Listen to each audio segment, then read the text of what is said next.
Sa ngalan ng Allah, ang mahabagin ang mawain, mga kapatid, tayo po ngayon ay nasa huling bahagi na ng pagbabahagi ng aklat na sino ang Antikristo na isinalin ni Ahmad Jibril Salas. At ang ating tatalakayin ay ang pananaw ng Islam tungkol sa pagbabalik ni Hesu Kristo. Kung ang mga Kristiyano ay naniniwala sa muling pagbabalik ni Jesus, ganoon din naman ang mga Muslim. Sa pananaw ng Islam, ang pagbabalik ni Jesus ay may mahalagang dahilan na dapat matupad.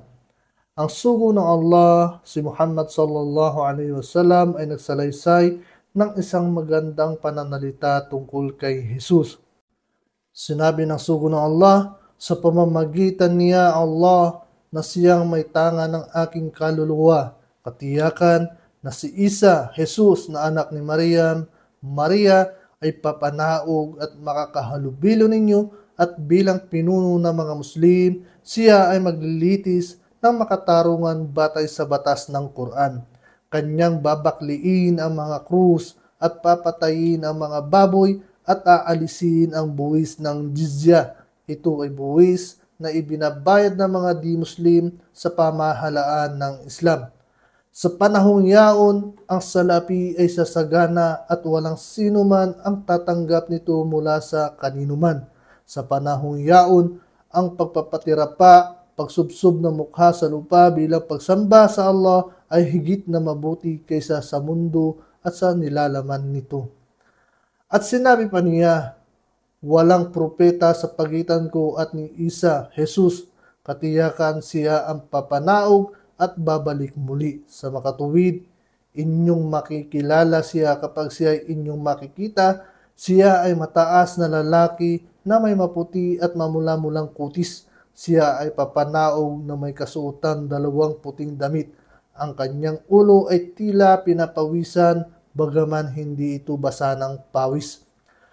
Sa panahon na yaon, ang imam ng mga Muslim na mumuno sa pagdarasal ay isang mabuting tao, habang ang kanilang imam ay naghahanda para sa pang-umagang Salatul Fajr. Si Isa, Jesus, anak ni Maria ay bababa sa kanila sa gawing Damascus. Ang kanilang imam ay uurong sa likuran upang bigyan puwang si Isa, Jesus na siyang mamuno sa pagdarasal. Ilalagay ni Isa, Jesus, ang kanyang kamay sa pagitan ng balikat ng imam at siya ay magsasabi, humayo ka at manguna o mamuno sa pagdarasal. Sadyang napakaganda ng salaysay ni Muhammad sallallahu alaihi wasallam tungkol sa pagbabalik muli ni Jesus. Ang layunin ni Jesus sa kanyang pagbabalik ay maliwanag. Una, upang ibalik niya ang wagas at malinis na pagsamba sa nag-iisang Diyos.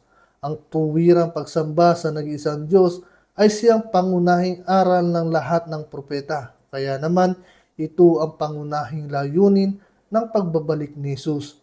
Sa kanyang makabagong panahon, ang pagsamba ng mga Kristiyano ay nababahira ng idolatarya o sapagkat ginawa nilang Diyos na katawang tao si Jesus. Ang ibang sekta naman ng Kristyanismo ay dumadalangin sa mga santo at santa. Nagtayo ng iba't ibang estatwa o ribulto at itinuturing nila ang mga ito bilang mga banal o may pagkadiyos. Ito ay taliwas sa unang kautusan at ganap itong sumasalungat sa aral ng mga propeta. Pangalawa, babalikan niya ang mga krus sapagkat ang krus na siyang kinamulatang sagisag ni Jesus ay sadyang walang katotohanan. Sa mga naunang panahon, ang parusa ng isang taong nagkasala ay ang pagpako sa krus. Kaya naman, ito ay hindi angkop sa karangalan ni Jesus na siya ay ipako sa krus. Ayon sa banal na Quran, siya ay hindi napako sa krus, bagkus siya ay itinaas ng makapangyarihang Allah at iniligtas mula sa taong umalipusta sa kanya. Higit sa makatarungan ang salaysay ng banal na Quran tungkol sa pangyayaring ito kaysa sa salaysay ng Biblia sapagkat kung pag-aaralan ang Biblia tungkol sa pagpako sa krus kay Jesus, walang matatag na patunay tungkol dito. Ikatlo, papatayin ni Jesus sa mga baboy sapagkat ang pagkain ng baboy ay tunay na karumal-dumal na gawain.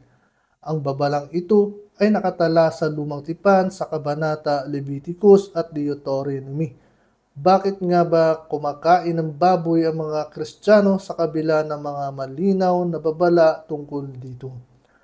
Ayon na rin sa makabagong medisina, ang baboy ay sadyang hindi karapat-dapat kainin ng tao sapagkat ito'y may daladalang mga sakit.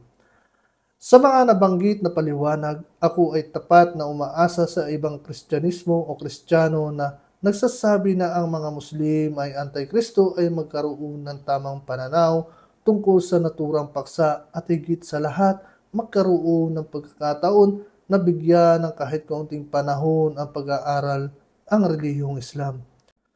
Ang relihiyong Islam lamang ang tanging relihiyon na nagbibigay ng maganda at maliwanag na pananaw tungkol kay Jesus at maging sa kanyang dakilang ina na si Birhen Maria.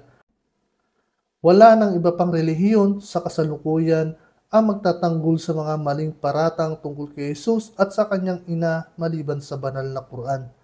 Walang Muslim ang dapat taguriang Antikristo sa anupamang kaparaanan o dahilan sapagkat isang pangunahing aral ng Islam ang dakilain at ikarangal ang lahat ng sugo at propeta na pinadala ng nag-iisang Allah ang makapangyarihan at dakila. Ang Islam ay maingat sa pagbibigay ng anumang katawagan o kataga sa kaninumang propeta maliban na ito ay binanggit ng Quran at ng hadith mula sa sugo ng Allah. Hindi katulad sa ibang relihiyon na kung ano-ano ang itinataguri nila kay Jesus at maging kay Birhen Maria. Halimbawa, tinatawag si Jesus na Black Nazarene. Bakit siya tinatawag na Black Nazarene? Siya ba ay maitim?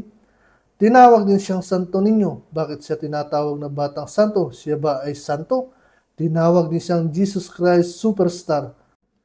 At maging sa kanlurang panuoring pelikulang The Last Temptation of Jesus Christ na kung saan ay may mga kasaysayan o tagpo na hindi naman mababasa sa Biblia. Ang isa pang aklat, nobela at ginawang pelikula na ikinalat sa buong mundo ay ang Da Vinci Code na kung saan sila Jesus at ang Maria Magdalena ay gumanap bilang mag-asawa. Ang pelikulang ito ay kumita ng limpak-limpak na salapi at pinanood ng milyong-milyong Kristiyano sa buong mundo. Ito ba ay maituturing bilang isang karangalan para sa kanya o isang pang-aalipusta sa kanyang kabanalan? At bilang panghuling pananalita, mga kapatid, dapat nga bang tawaging Antikristo ang mga Muslim? Kayo ang humusga kung sino nga ba ang dapat tawaging Antikristo. Ang mga Muslim ba na ganap na sumusunod sa aral ni Jesus o yaong bulag na tagasunod ni Jesus? Wa akhiru da'wana anil hamdulillahi rabbil alamin. Assalamu alaikum warahmatullahi wabarakatuh.